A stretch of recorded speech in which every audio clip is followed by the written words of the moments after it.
Hi, this is Privateer Station, and this morning we're bringing you day 411 of Russian invasion into Ukraine. As always, with former advisor to the office of the President of Ukraine, Olexiy Arestovych, Lieutenant Colonel, and Russian opposition politician, blogger, and lawyer Mark Feygin. Enjoy. Dear friends, glad to see you all on Feygin Live. It is Monday, April 10th, 1 minute past 10 in Kiev and in Moscow, and we're starting a new stream, day 411 with Olexiy Arestovych. Good evening, Olexiy. Hello. As usual, 72,000 almost joined us.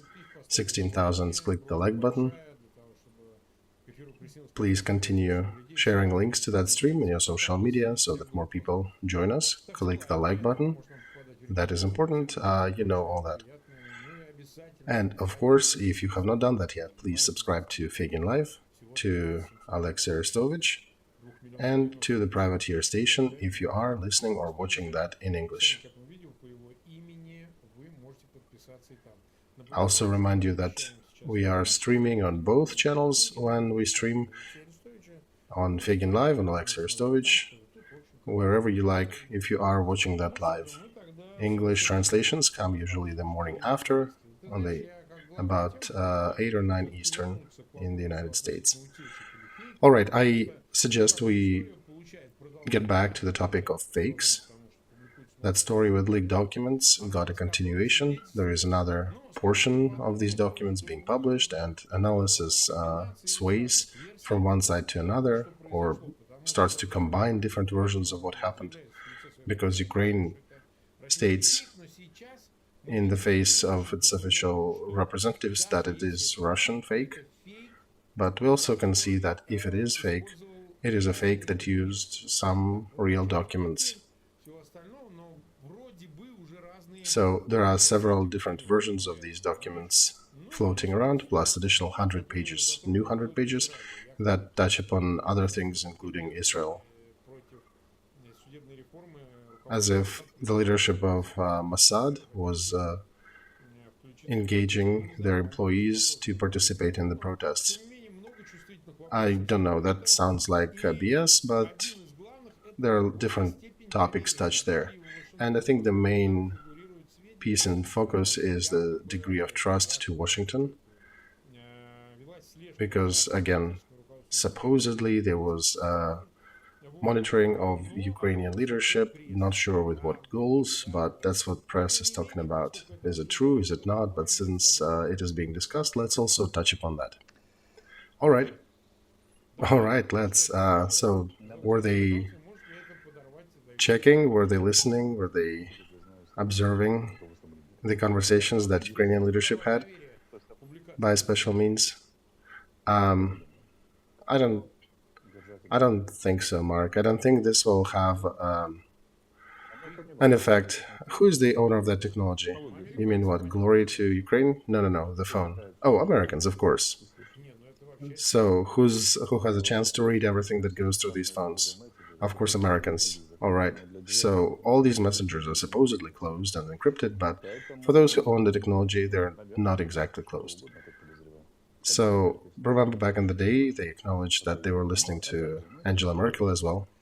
And one way or another, it is press that's discussing it. What we see, the scandal has been injected. And all sides are using it in all ways they can. Where's reality? Where's fakery? Where's imagination? Not quite clear. What the Russians are doing, I can see they're trying to legalize themselves through different narratives. They kicked even Israel.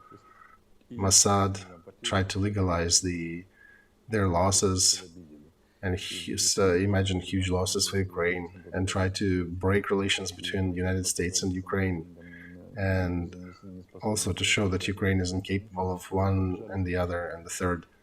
That shows that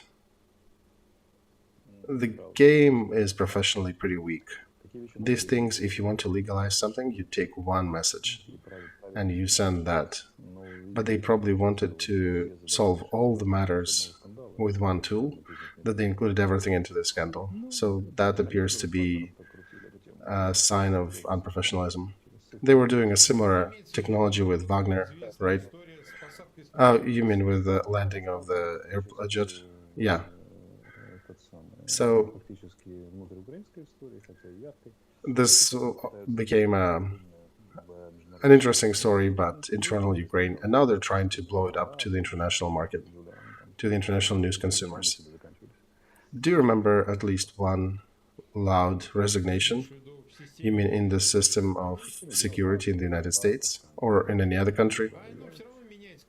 They change usually, yeah, the heads usually change every 4 years with a new president or something like that. I was trying to remember if anybody resigned over leaks like that. Nothing comes up. There are some scandals where persons leave, but usually they have different component. They have an angle to attack that person. But when it's an attack on the system, politics, and overall positions, and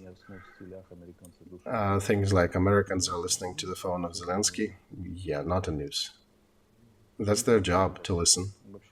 I don't know if our viewers know that, but do you know the strongest and the toughest department of British intelligence with the best employees, top-notch equipment, and most intellectual crowd?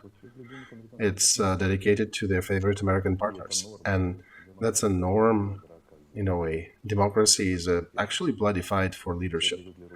Everybody is used to attacking totalitarian societies, but the fights that happen between democracies, just no different pain. They're also impressive. And all NATO countries, I would say, have the best of their employees are looking over their neighbors and friends. Well, in legally, it is prohibited by their statutes, Alexei. Of course, it is legally prohibited, but they have dedicated people and departments that actually keep eyes on their allies. For example, warm relations between Americans and Brits, or Brits and other Europeans. That's normal. That's normal to also take a look at what the other side is doing. As my friend says in his joke, every time when I get acquainted with a girl, okay, no, I'm not going there. All right, you're naughty today. Let's ask another question. Can this affect the terms and directions of counteroffensive? That may somewhat partially correct some plans. What do you mean? For example, if a brigade is going to advance on a swath of 20-kilometer piece of that front, they might move it by 10 kilometers one way to another. They can change time, they can change direction of the main attack somewhat, but in general, it likely will remain. It shouldn't affect anything. And in general, if Americans are saying we have, what, 2-3 weeks left to the offensive, no, there's nothing going to change that. The troops are ready, the goals are set, even why? There's no real need to alter things. Okay, out of papers, it follows that you have 12 brigades for that counteroffensive. That seems very not enough. Mark, Prigozhin is saying what? 200, 400,000 Ukrainians troops? No, 12 brigades is maybe one army.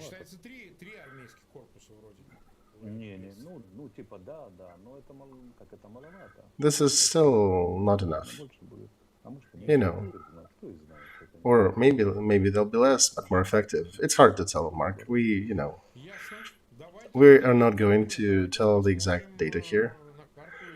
Okay, got it. Let's take a look at the map.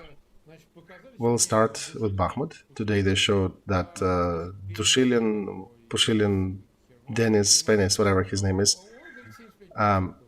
he's saying that 75% are engaged or captured of the town. He was wearing a helmet somewhere, and apparently somewhere near the center of the town.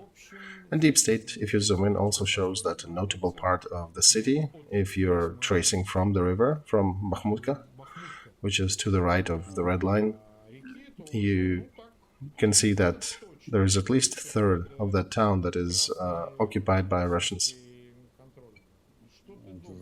Yeah, that is under red zone. Yeah, they only get zones. Exactly. Yeah, it is heavy fighting that's happening there. Syrskyi, who is a commander of our eastern group, also said that Russians are using the same tactics as they used in Mariupol, in Severodonetsk and Lysychansk, where they just level areas of town. They have peons working, or when a S-300 missile hits the house, it just collapses everything. So it is difficult to hold it, but we managed to hold somehow, and it is just difficult when the enemy has significant advantage in the artillery. And Russian army stands on the school, I think, of Malinovsky, who said that with a proper amount of artillery per the kilometer of the front, you don't really report about the losses of enemy. You just report about your progress. And our troops are fighting in very inhuman conditions there. This is a difficult story for us, but I actually have a friend who's a commanding officer right there in the middle, so I know more details. It is very complicated, but the enemy is also losing a lot of people there. Bakhmut is still not surrounded. They're still trying somewhat to close the north and south parts of pincers, but since it's not working for them, they decided to concentrate artillery and use their usual tactic in the center. Well, yeah, it's logical for them. It would have been logical for them to close the pincer via Bogdanivka and Ivanovsky, but they're failing. They cannot do that. Yeah, they cannot do that pincer motion. They tried south, they tried north, it didn't work. So now they're changing tactic and they're pushing in the center. I'll say that we're not kids. We understand all scenarios. Americans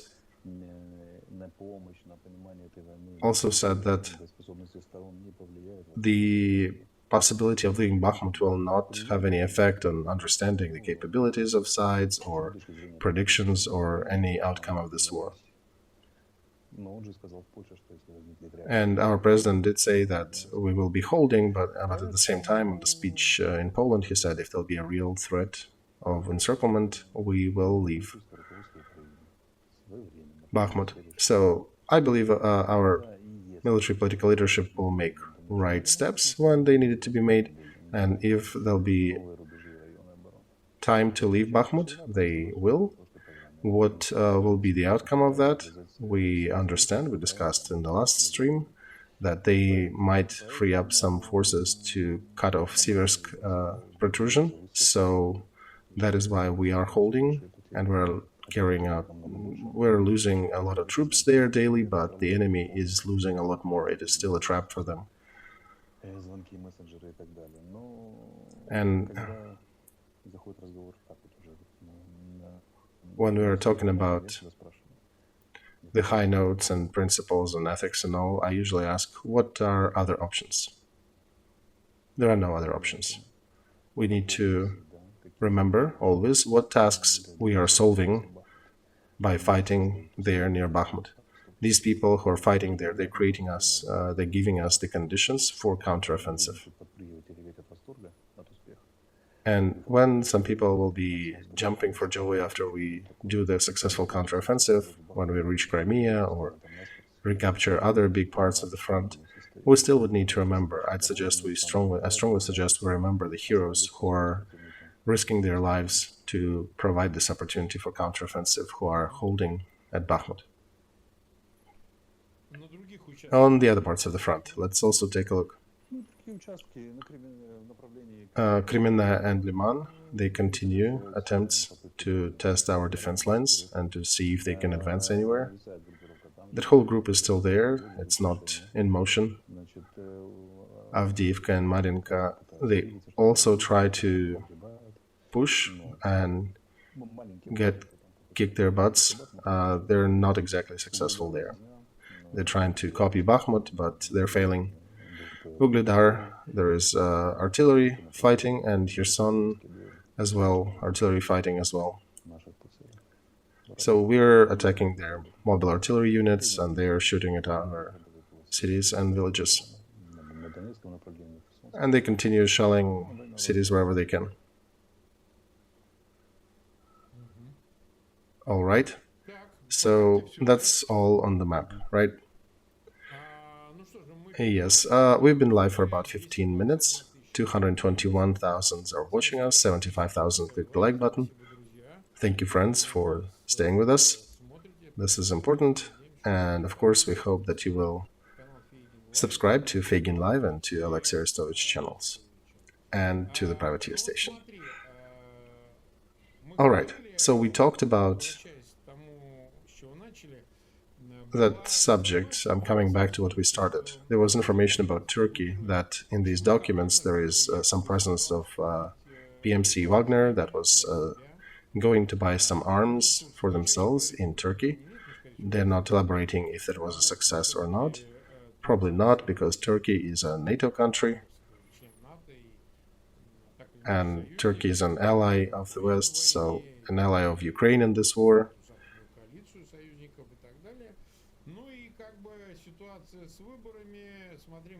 And that situation with elections, remember we discussed once the invitation that Erdogan extended to Putin before the elections, but today his office came out and said that nobody of the high-ranking guests will visit Turkey before the election date. Also, there is information coming out that Stockholm and Turkey did not agree, so Sweden is not going to be part of NATO soon. Do you think there is any change of line within Turkey, or it's still pre-election battles raging there? No, I think Russian sources are trying to set Turkey up. I don't know if that's exactly Russian or somewhat related to Russian sources who published materials, and or Russia continues to jump on these documents trying to play anti-Turkish angle. And of course, they can still use gray schemes of counterfeit products. They could buy some dual-use technology and materials. But, of course, Turkey will not sell military equipment to Russia. Some private company might start, but it'll be closed. It'll immediately face a lot of consequences and repercussions for that action. Erdogan, I don't think that his position, his winning in this case matters a lot for Russia. Russia was hoping that Erdogan would be there, but I don't think that Putin even wants to go there right now, because nobody knows how will he be met. Plus, he's also under the international arrest warrant. So that's, not exactly the best story for him to travel anywhere in NATO. Another news that is adjacent to these leaks and documents, different analysts and press are concluding that almost every secret service of Russia has a source that America is tapping into. Each media is writing about their own angles and sources, but Girkin, that ultra-patriotic-ish figure in Russia, he continued, on one hand, what he was talking about before. He called Volodin, the head of the lower chamber of Russian Congress, he called him a pederast, a homosexual, and he called crazy grandma Matvienko, and he said that no, we're not changing horses at the crossing, so when we're crossing the stream or river, so we gotta keep Putin. But he did attack some of the highest figures in the Russian Federation, so it seems like he's a definite agent of some force. So how do you gauge his vibration and his talks about the destiny of Gaddafi and not changing horses on a crossing? It's difficult, Mark. It's difficult for him. He is being swayed. Who's swaying him? Well, I think somebody's swaying him, but he's swaying himself. It is just difficult for him to be where he is, and any normal and abnormal human in that situation will face a lot of difficulties to talk about these things. And whoever Putin is, he's still their military leader, and Girkin sincerely considers that Russia is fighting for its existential survival of that regime. So, yeah, it's important. And then so Putin is important, and then something like Makiivka happens, and then he curses everybody with the last words that he can find, and then he understands that this is still an existential trap, and the lords are bad, and the king is awesome. So, do you think Lubyanka, do you think FSB is talking? He's a colonel, right? Is talking through him? It is. I don't think they're dictating him how to say things. Well, it doesn't have to be dictate. It can be, some corrections and all. Yeah, I think there definitely is a leak of information, a dosed, portioned leak, which he figures how to wrap and how to present. But there is also such a thing as the general flow, a general agreement of thought between the allies. And if he belongs to a certain group, he becomes part of that opinion of that group, right? Plus, he's taking a position of the official spokesperson for that group. It's easy for us, right? For me and you, who are just talking from ourselves. Right, we're in a better position. But when you are representing a group, when you're putting a certain weight on your shoulders, that you're representing a group of Russian patriots, as they call themselves, and he's not an agent, really, he's an actual officer, that's how they think. That's their line of thinking. And even with Girkin, or there could be a very bad game, or there could be that game about a split with an FSB. We talked with Julia and with you before that, because there are two games that we know of, right? There is a Russian project instead of, there's a Russian national project instead of a bigger Russian project. So there are imperialists who consider Russia to be an agglomeration of different peoples, and then there's also a group of nationals, Russian nationals, who think that Russians are the core. And then there is General Command that is also doing playing a different game, waging a different war. So General Command is definitely a part of the imperial point of view. And then it means that General Command is in deadly fight with FSB. If FSB is playing the Russian national card, General Command of Military is definitely an imperial card. And you can see how they talk about Ukrainians. When they're saying there are no Ukrainians, that's Russian national voice. When they're saying that it's all Russians. And there are other voices which say that there are good Ukrainians, there are bad Ukrainians, there are Russians. This is imperial voice that actually delineates between Ukrainians, Russians, Belarusians, and other nations. So who is Girkin then, in your opinion? Oh, he's definitely an imperialist.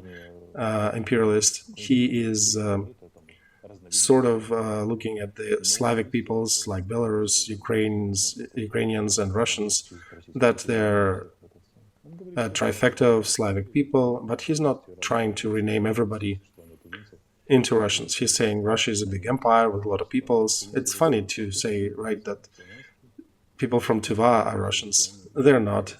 But he understands that. He highlights that too. But he still says that there are three core Slavic nations. And it makes it not easier for people to look at the internal narratives of FSB, where we have two different narratives coming out of it. So he is an imperialist narrative representative, but FSB also supports Russian nationalists' narrative. And that's a serious infighting. And romantics of one project were always killing the romantics of the other. That happened in 2014, 2015, when the wave of first commanders of their Donetsk and Lugansk occupied territories were essentially assassinated by their internal forces. And that hasn't stopped. That still exists. They're still bickering.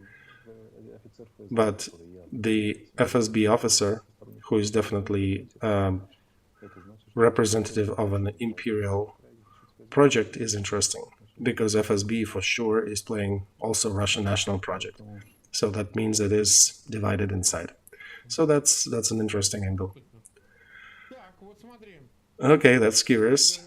Let's go back to Russia in the angle of Kartapolov's statements. He's the leader of the Committee of Defense. So that was discussed for a while. The electronic conscription rates, they did not want to engage it for a while. There is a service called Government Services. This is basically an electronic service center. You have a same analog in Ukraine. And there they decided to equalize the physical writ with the electronic document that you get in your dashboard in that tool. So if you got that on a dashboard there, it is equal to you actually getting the real writ to appear in a conscription in a drafting place and get drafted into the military. And they're going to start with light. You'll not be able to leave the country first if you are due to show up for the military service. And the second, they'll take away your privilege to drive vehicles if you're still avoiding. And then after that, there'll be criminal and more prosecution. Do you think that might affect the next conscription cycle? Because it actually will affect everybody who's fit by age and health to be part of military. Do you think it's a preparation of the next stage of mobilization? Because it's obvious that soon they'll waste the remainder of their resource they accumulated earlier. Well, of course, Mark, we agree on that, but we definitely have concern about how do you equip them. The other concern I have is that they need plugins. They need fill-ins, the ones whom they throw in the front, in the holes on the front, without any preparation. And they'll just grab them and throw them to plug the holes in. And that's the same narrative they're starting to talk about. The usual ones, the 18-year-olds who are going through mandatory service whom they tried to not engage in this conflict, but now they're talking that, well, they can be drivers or cooks. And frankly, these new territories are formally part of Russia now, so these, as they adopted internally, and then these servicemen can actually carry out their service on these territories. And as for this electronic system, if they also connect the financial part to that, I think everybody will be on the table. It'll be pretty difficult to evade that. Yeah, there is also electronic ruble idea. If they connect it to the electronic ruble, and if they manage to realize that, then it will be a total control of the society. Yes. So, from the other angle, this is forcing their own people to participate in this war. And I think people will not even have a chance to be even trained well. They'll be just throwing them on the front, and it'll be pretty sad news for everybody who finds themselves drafted. And as for not driving the vehicle, that's actually good news.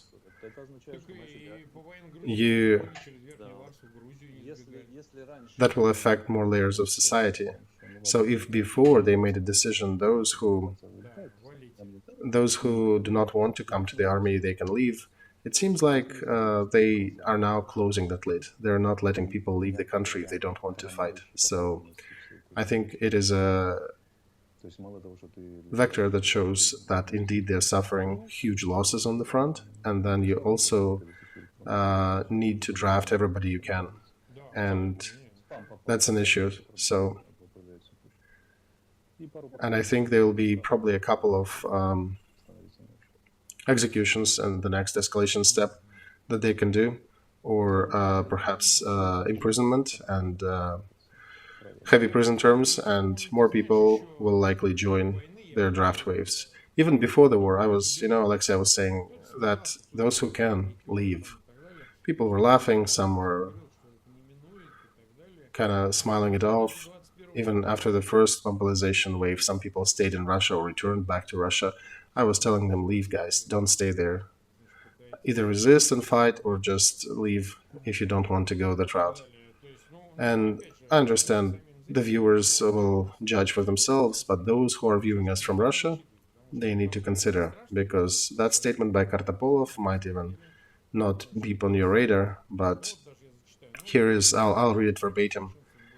The head of Defense Committee of Congress, Russian Congress, said that they're trying to normalize the organization of drafting into military to keep it productive and to keep it actual and immediate, so that they can draft more resources, and they'll be using a specialized protected government means of communication. And the main part is that electronic writ in your dashboard will have legal force, same as the paper writ. So yeah, a typical concentration camp. Yeah, that's the main part in that formulation were immediate and fast. That means that the whole story is helter-skelter. This is not for the long game, with preparation, creating new troops and all, and just to plug in. Yep, I agree with you on that. There is another piece of news. President of Moldova, Maya Sandu, is calling for the people's gathering on the 21st of May in the Square of National Unity in the center of Chisinau.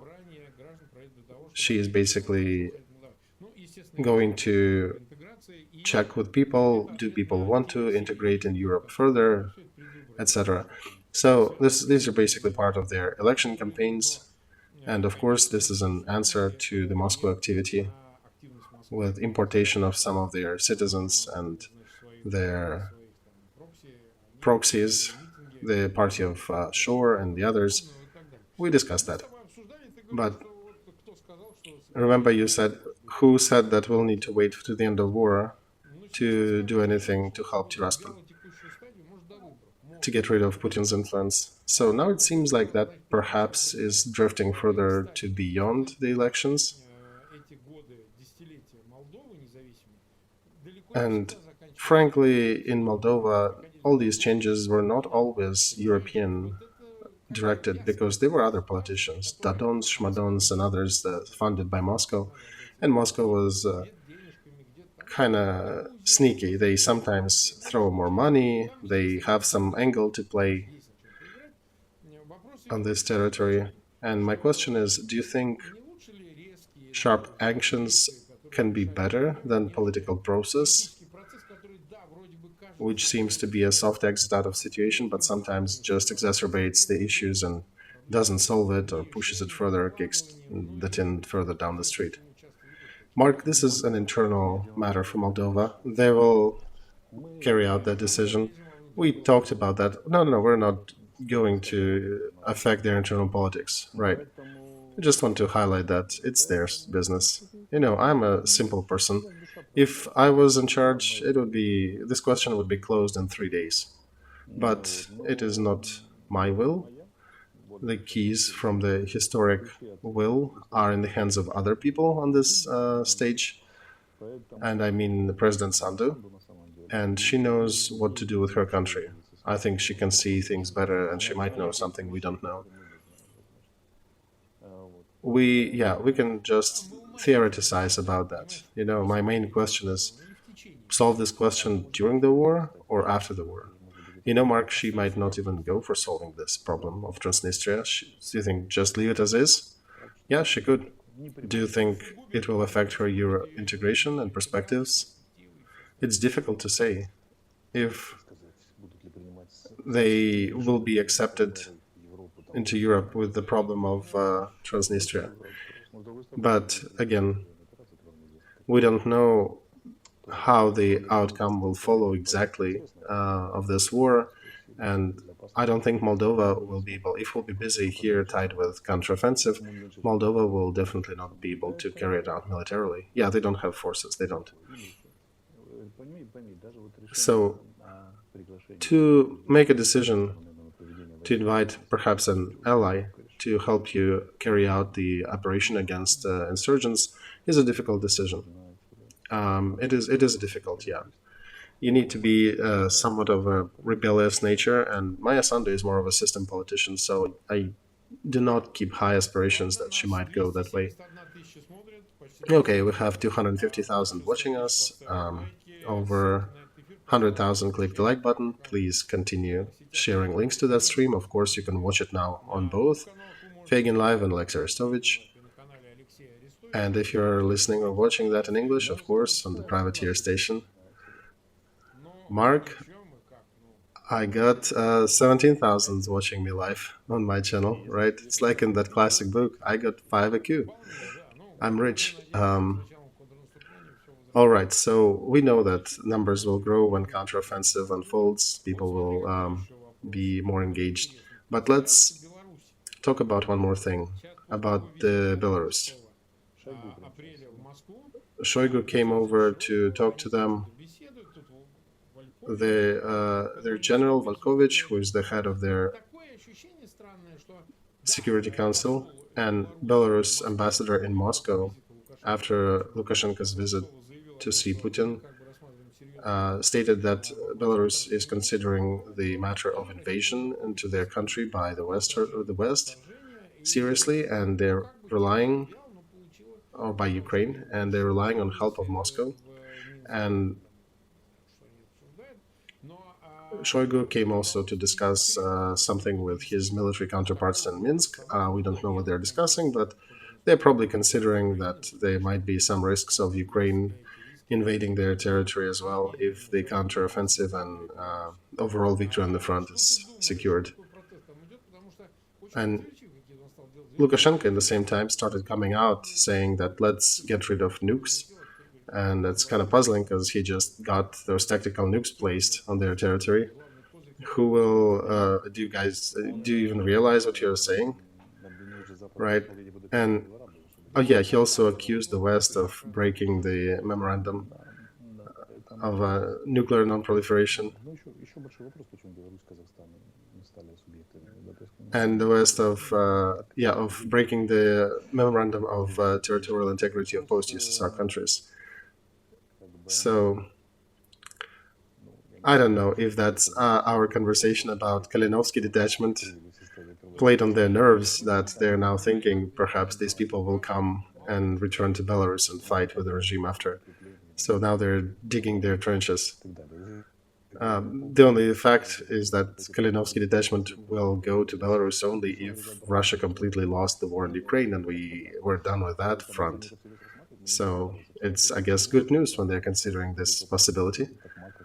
At the same time, the Russian collaboration administrations in Takmak, in Melitopol, they already have created the plans for evacuation. So that's also good news for us. They're serious about our offensive. In Crimea, they're digging a lot of trenches. And now Lukashenko is also digging trenches. That's good. That means that their defensive mindset is taking over, and it's good news for us. We already talked that they lost the information war in the media, and they lost the strategy, the strategic advantage, strategic initiative. They started that whole offensive verbiage about their campaign winter just to get this initiative, and now they lost it. And now even Belarus is also planning to defend itself. So I think it's good. I think the enemy is fretting on the information field, or already running on that field. So now it's just time for us to convert that into the real field. And Lukashenko, yeah, he's definitely fighting for the survival of his regime. China is not, though, fitting into this construct. I think it's my personal opinion, though. I think Putin can perhaps count on his probable escape to China if he wants to, but I don't think he can count on Chinese active military help. And in this group of allies that Putin has around him, a very slim and almost non-existent, Beijing is not exactly an ally. Beijing is refusing to be a military guarantor of Putin's adventures. Because no. How do you even warrant anything? Because what's the distance between Beijing and Moscow? 9,000 kilometers. And in the meantime, China is busy with drawing 3D cartoons about launches on Taiwan. The person I kind of regret position is Macron, who recently was talking about taking more active position instead of United States in Europe.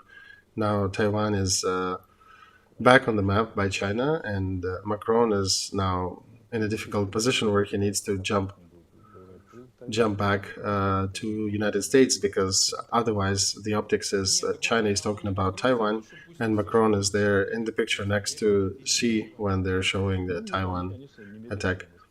But these are cartoons and Taiwan. This is China's favorite game. But does it guarantee anything to Russia or Belarus? I don't think China needs that. I don't think they care for that.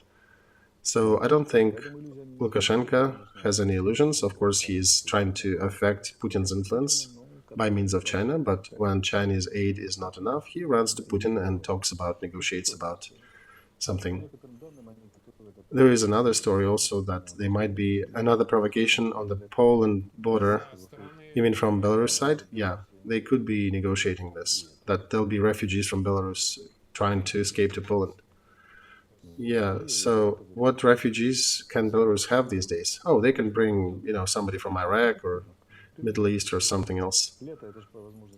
And summer is a good time for that. You can set camps along the border. It's not like sitting them in winter, but you can create additional line of stress for Poland, because they understand this is obviously a special operation by Belarus military. But Alexei, these are military times. If somebody will be really pushing the boundaries, they may use machine guns on them. No, I don't think they'll use machine guns on the refugees. There are a lot of people in Europe who will be opposed to that. But yeah, I don't know. This is strange times, Alexei. I'm skeptical. I think if they escalate something on the border, there might be some shots fired. Okay, we have 280,000 are watching us live, over 110,000 click the likes. We didn't discuss everything today. There is also Trump in the news, but we can leave it for Wednesday, right? The usual time, 10 p.m. Kiev.